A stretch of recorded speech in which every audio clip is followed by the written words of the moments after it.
Chapter 1. An Unbearable Emergency. A roomy car carrying 4 children and their grandfather made its way up into the mountains. As the car climbed higher and higher, the children in the car yawned and stretched. 6-year-old Benny Alden yawned twice to pop his ears.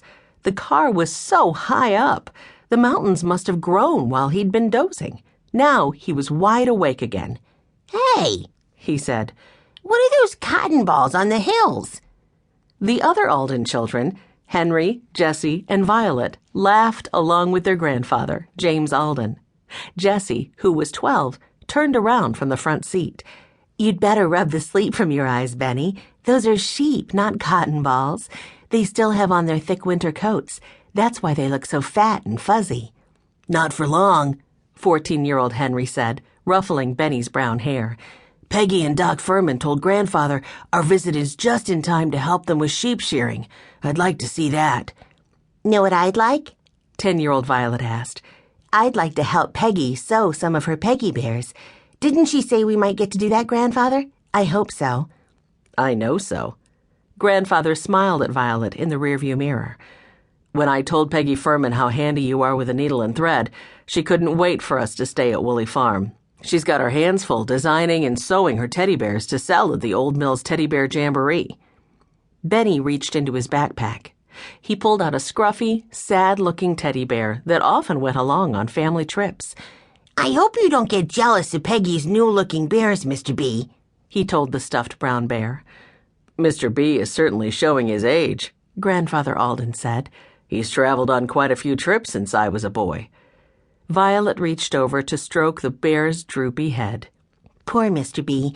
I think it's time to bring you to Dr. Firmin's toy hospital. You need some nice wool stuffing and a new eye." Mr. B stared back at Violet with his one glass eye. Yes, it was time for a visit to the doctor's. Mr. Alden slowed down when he reached Old Mill's. "Awful lot of cars today," he said. "People are already arriving for the Teddy Bear Jamboree." Mr. Alden pointed to a small wooden building next to the Old Mill's general store. "There's Doc Firmin's toy hospital." "I wish we could go in right now," Violet said, disappointed to see a closed sign. "I guess someone else wants to go in, too. Look, there's a woman knocking at the window as if she sees somebody inside." "Whoa," Henry said, as their car pulled up next to a yellow van. "Check out the big red bear. It's sitting in the front seat like a real person, with a seatbelt on and everything." Jessie giggled. "Who could it belong to? It looks funny sitting there, as if it's waiting for its owner to come back." "Here comes that woman who was tapping on the window," Henry said. "The big bear must belong to her." As soon as the woman got behind the wheel, she blew her horn for Mr. Alden to move. Jessie rolled down the window. "Sorry, we're stuck in traffic too. I like your bear." "I have an emergency." The woman honked again. At last, the traffic cleared up, and Mr. Alden pulled away. A few moments later, the woman passed the Alden's car just outside of Old Mill's. "Goodness, I wonder what kind of emergency she has," Mr. Alden said. "A big red bear emergency," Henry said. "Look, there's a sign for Woolly Farm," Benny cried when the car rounded a curve in the road. "Half a mile."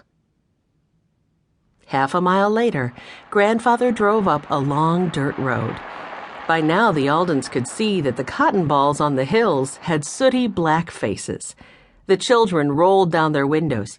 "Hey, sheep!" Benny yelled out. "Baa! Baa! Baa! Baa!" The sheep bleated back. At the end of the road stood a red house with a white porch all around. A few sheep munching on the front lawn looked up when the Aldens pulled in. Then they went right back to snacking on the grass. A cheery woman with curly silver hair came out carrying a fluffy white-haired lamb. "Hello, Aldens," the woman said when she saw the family. "I'm Peggy." She handed the lamb to Benny so she could give Mr. Alden a hug. "I'm so glad you brought the children to stay with us," she said to Grandfather. A smiling, bearded man in farmer's overalls greeted the Aldens. "Welcome to Woolly Farm. I'm Raymond Firmin, but everybody calls me Doc. I take care of live animals like that lamb you're holding and stuffed animals like this fellow."